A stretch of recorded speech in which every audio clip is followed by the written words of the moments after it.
Hello friends, मैं हूं विनीत त्यागी और दोस्तों मैं क्वेश्चन नंबर 50 से आज शुरू 49 से शुरू करने जा रहा हूं। क्वेश्चन नंबर 49 में क्या दिया हो देखना है दोस्तों ध्यान से। ये कह रहा है, आपको स्क्रीन के ऊपर दिख रहा होगा दोस्तों, क्वेश्चन को देख लेना। दो वर्गों के परिमाप क्रम से 24 मीटर और 32 मीटर, ठीक है। कितना दोस्तों? 24 मीटर और 32 मीटर। ऐसे वर्ग का परिमाप क्या होगा जिसका क्षेत्रफल इन दोनों वर्गों के क्षेत्रफल के योग के बराबर हो। तो वर्ग है दोस्तों, स्क्वायर है। स्क्वायर क्या होता है वो मैं हर वीडियो में आपको बता रहा हूं। जिसकी चारों भुजाएं बराबर हो और जिसका प्रत्येक कोण 90 डिग्री का हो दोस्तों, उसे क्या कहते हैं? स्क्वायर कहते हैं, वर्ग कहते हैं। दो वर्गों के परिमाप, इसका जो पैरामीटर है दोस्तों 24 मीटर है। इसका पैरामीटर कितना है? 24 मीटर है। और एक और वर्ग है दोस्तों, उस वर्ग का परिमाप कितना है दोस्तों? उसका वर्ग का पैरामीटर या परिमाप है 32 मीटर। ये दिया हुआ। एक ऐसे वर्ग का परिमाप क्या होगा जिसका क्षेत्रफल इन दोनों वर्गों के क्षेत्रफल के योग के बराबर। तो पहले दोस्तों इसका क्षेत्रफल निकालते हैं। इसका क्षेत्रफल क्या होता है मैंने आपको बताया। मान लो इसकी एक साइड ए है तो ये भी ए होगी, क्योंकि वर्ग की चारों भुजाएं बराबर होती है। वर्ग का क्षेत्रफल होता है भुजा गुना भुजा, साइड इंटू साइड। मतलब साइड को साइड से गुना कर दो, वर्ग का क्षेत्रफल आ जाता है। पर इसने हमें क्या दिया? परिमाप दिया है। और परिमाप क्या होता है? चारों भुजाओं का योग, इसे परिमाप कहते हैं। सारी भुजाओं को जोड़ने पे क्या रहा? ए ए ए। कितने ए हो गए दोस्तों? 4a हो गए। कितने ए हो गए? 4a। और 4a किसके बराबर है दोस्तों? 24 के बराबर होगा। समझ रहे हो? क्योंकि परिमाप कितना है? 4a। परिमाप का मतलब है सारी भुजाओं का योगफल। और सारी भुजाओं को जोड़ने पर कितना आ रहा है दोस्तों? 24 आ रहा है। दिया हुआ है उन्होंने के परिमाप 24 है। अगर मैं सारी भुजाओं को जोड़ता हूं, मैंने एक भुजा ए की मान ली, तो ए 4a हो गए जो 24 के बराबर है। 4 नीचे आ जाएगा, 4 छिक्का 24। ए बराबर कितना आ गया दोस्तों? 6 आ गया। मतलब इसकी एक भुजा कितने मीटर की है? 6 की है दोस्तों। तो 6 की होगी, सारी बराबर होगी 6 की। इसके भी ऐसे ही करते हैं। मान लो ये बी है तो ये भी बी होगा, ये भी बी होगा। तो इसका परिमाप कितना होगा दोस्तों? 4b हो जाएगा, जो किसके बराबर होगा? 32 के। और 4 मल्टीप्लाई में है तो दोस्तों ये नीचे किस में चला जाएगा? डिवाइड में चला जाएगा। 4 अट्ठे हो जाएगा 32। ये हो गया 8 मीटर, ये हो गया 6 मीटर, ठीक है। तो इस वर्ग का क्षेत्रफल क्या होगा दोस्तों? भुजा गुना भुजा होगा, जो कि 6 है। तो 6 की 6 में गुना कर देंगे, कितना हो जाएगा? 36 मीटर स्क्वायर हो जाएगा। और इसका कितना हो जाएगा? 8 गुना 8 हो जाएगा, 8 64 मीटर स्क्वायर हो जाएगा। क्वेश्चन में उसने बोला है एक ऐसे वर्ग का परिमाप क्या होगा, परिमाप क्या होगा, पैरामीटर क्या होगा जिसका क्षेत्रफल इन दोनों वर्गों के क्षेत्रफल के बराबर है। एक अलग वर्ग है दोस्तों, उसका क्षेत्रफल कितना है? 36 जमा 64 के बराबर है।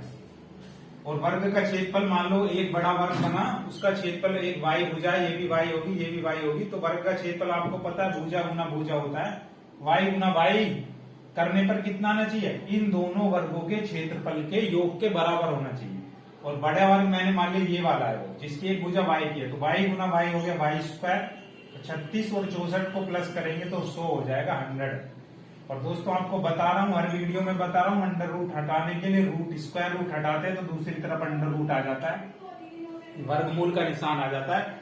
और 100 का वर्गमूल कितना होता है दोस्तों? 10। तो जो बड़ा वर्ग बना उसकी एक भुजा कितनी है दोस्तों? 10 के। इसका परिमाप पूछ रहा है। तो परिमाप मैं फिर से बता रहा हूं, परिमाप चारों भुजाओं का योग होता है। ये 10 की है तो ये भी 10 10 10। चारों भुजाओं को जोड़ो, 10 और 10 20 और 10 30 और 10 40। तो जो बड़ा वर्ग बना दोस्तों उसका परिमाप कितना होगा? 40 मीटर उसका परिमाप होगा, जो बड़ा वर्ग बनेगा। अब नेक्स्ट क्वेश्चन देखते हैं दोस्तों क्या है। Next question, question number 50। Question number 50 में दिया हुआ है, ये क्वेश्चन नंबर 50 है। इसमें दिया हुआ है किसी वर्ग का विकर्ण 4√2 सेंटीमीटर। एक वर्ग है दोस्तों, क्वेश्चन आपको स्क्रीन पे भी दिख रहा होगा दोस्तों। उसका जो विकर्ण है, विकर्ण कहते हैं दोस्तों जो एक कोने से दूसरे कोने तक की लंबाई होती है उसे विकर्ण कहते हैं। इस कोने से इस कोने तक की जो लंबाई है उसे विकर्ण, ये इंग्लिश में डायगोनल कहते हैं। एक वर्ग है ABCD। इस वर्ग का विकर्ण कितना है दोस्तों? 4√2 सेंटीमीटर। 4√2 सेंटीमीटर है। एक अन्य वर्ग का क्षेत्रफल पहले वर्ग के क्षेत्रफल से दुगना है। एक किसी वर्ग का विकर्ण 4√2 सेंटीमीटर है। अब ये कह रहा एक अन्य वर्ग का क्षेत्रफल, एक अन्य वर्ग भी है, यहाँ पे एक और वर्ग है दोस्तों, EFGH। एक अन्य वर्ग का क्षेत्रफल पहले वर्ग के क्षेत्रफल से दुगना है। इस पहले वाले वर्ग के क्षेत्रफल से दुगना है। ये पहले वर्ग के क्षेत्रफल से दुगना है। बड़े वर्ग के विकर्ण की लंबाई क्या होगी? इसके बड़े वाले वर्ग के विकर्ण की लंबाई पूछ रहा है। पहले इसकी दोस्तों साइड निकाल लेते हैं। कल भी मैंने आपको बताया था पाइथागोरस प्रमेय, आज फिर बता रहा हूं पाइथागोरस प्रमेय क्या होती है। पाइथागोरस प्रमेय दोस्तों ट्राइंगल होना चाहिए 90 डिग्री का, उसी में लगती है और कहीं नहीं लगेगी। याद रखना पाइथागोरस प्रमेय सिर्फ 90 डिग्री वाले ट्राइंगल में लगती है जिसमें एक कोण 90 डिग्री का हो। इसकी कंडीशन ये है, पाइथागोरस में क्या होता है, 90 के सामने वाली भुजा को कर्ण कहते हैं या इंग्लिश में हाइपोटेन्यूस कहते हैं, और इस वाली साइड को कहते हैं आधार, और इस साइड को कहते हैं दोस्तों लंब। लंब मतलब होता है परपेंडिकुलर और आधार मतलब होता है बेस। तो पाइथागोरस प्रमेय में सिर्फ एक ही बात का ध्यान रखना दोस्तों, 90 के सामने वाली भुजा को लिखते हैं सबसे पहले AC का स्क्वायर। सबसे पहले आपको आंख बंद करके 90 के सामने वाली भुजा को लिखना है, 90 डिग्री के सामने वाली साइड को लिखना है। फिर जो दो साइड बची है उनके स्क्वायर लिखेंगे। एक साइड बची है AB, इसका स्क्वायर कर देंगे। एक साइड बचे दोस्तों BC, इसका स्क्वायर कर देंगे। तो AC और AB कितना है दोस्तों, AB अब यहां पे पहुंच जाते, देखो AB का भी नहीं पता, एक ही है, ये भी एक ही होगी, ये भी A होगी, क्योंकि चारों भुजाएं बराबर होती है। मान लो ये A है, AB का स्क्वायर कर देंगे। BC कितनी है दोस्तों, ये भी A है, ये भी स्क्वायर, क्योंकि इसका हर एक कोण 90 डिग्री का होता है। 90 के सामने वाली क्या है, 4√2 है, इसका स्क्वायर कर देंगे। इसका भी क्या कर देंगे दोस्तों, ऊपर स्क्वायर लगा देंगे। तो स्क्वायर 4 का करेंगे पहले, 4 चौक 16 हो जाएगा। फिर √2 का स्क्वायर करेंगे। √2 का स्क्वायर करने का मतलब है स्क्वायर से रूट कट जाएगा, √2 का 2 बचेगा। A स्क्वायर को जोड़ना पड़ेगा। एक A स्क्वायर ये रहा, एक A स्क्वायर ये रहा, तो कितने A स्क्वायर हो गए दोस्तों, 2 A स्क्वायर हो गए। याद रखना 2 A स्क्वायर लिखना पड़ेगा क्योंकि प्लस कर रहे हैं। A स्क्वायर हो गए 2 A स्क्वायर। अब दोस्तों 2 से 2 कैंसिल हो जाएगा क्योंकि 2 मल्टीप्लाई में नीचे आके डिवाइड है।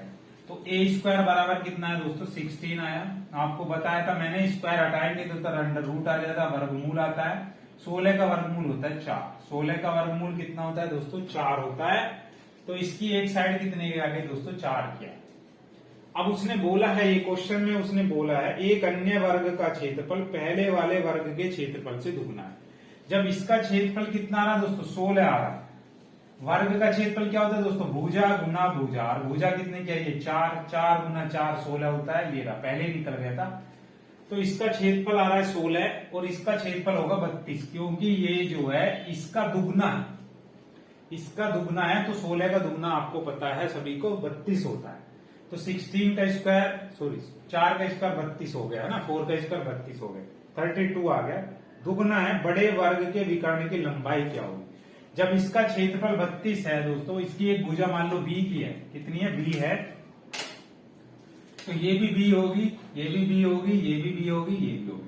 और वर्ग का क्षेत्रफल आपको पता है भुजा गुना भुजा होता है। वर्ग का क्षेत्रफल क्या होता है दोस्तों, भुजा गुना भुजा, B गुना B बराबर कितना आना चाहिए, 32 आना चाहिए, जो कि हमें पता है पहले से, है ना। ये 32 हमें पता है कि 32 है इसका, तो B की B में गुना करेंगे दोस्तों, B स्क्वायर हो गया 32। और आपको पता है, मैंने बताया स्क्वायर हटाएंगे तो इधर क्या आ जाएगा, अंडर रूट का साइन आ जाएगा। 32 वैसे तो पूर्ण वर्ग संख्या नहीं है, क्योंकि 32 का पूर्ण वर्ग मैंने आपको बताया पहले वाले वीडियो में पूर्ण वर्ग क्या होती है।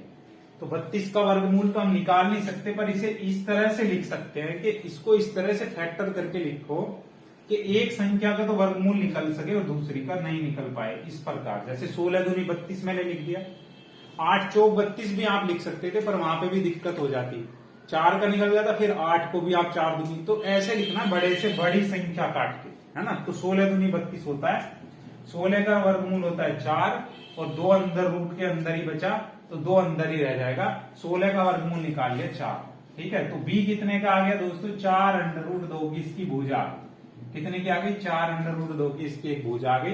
इसका क्या पूछ रहा है दोस्तों, ये पूछ रहा है बड़े वर्ग के विकर्ण की लंबाई बताओ।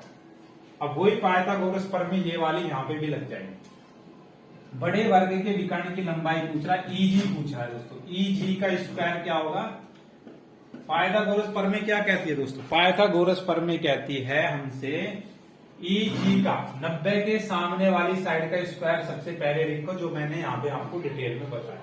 90 के सामने वाली साइड है ईजी, इसका स्क्वायर करना है। फिर जो बची हुई है EF बचा है, इसका स्क्वायर करना है, प्लस FG बची है, इसका स्क्वायर करना है। ये मैंने आपको बता दिया। EF कितने की है, 4√2 की है, इसका स्क्वायर कर देंगे। ये भी 4√2 की है, इसका स्क्वायर कर देंगे, इसे जोड़ देंगे। 4 चौक होता है 16, और दोस्तों ये मैंने बताया था 4 चौक 16 हो गया। 4 दूनी 8 नहीं करना, गलत हो जाएगा, क्योंकि 4 के ऊपर स्क्वायर लगाया तो इसका मतलब है 4 गुना 4, और स्क्वायर से रूट कट जाएगा तो यहाँ बचेगा 2।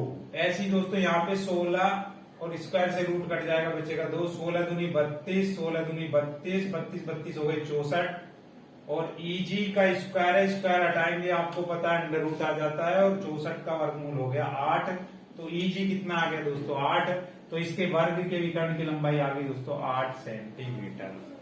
तो दोस्तों को आशा करता हूँ आपको ये समझ में आ गया। लाइक शेयर सब्सक्राइब करना मर्जी है आपकी दोस्तों, मेरी मेहनत पसंद आई तो कर देना।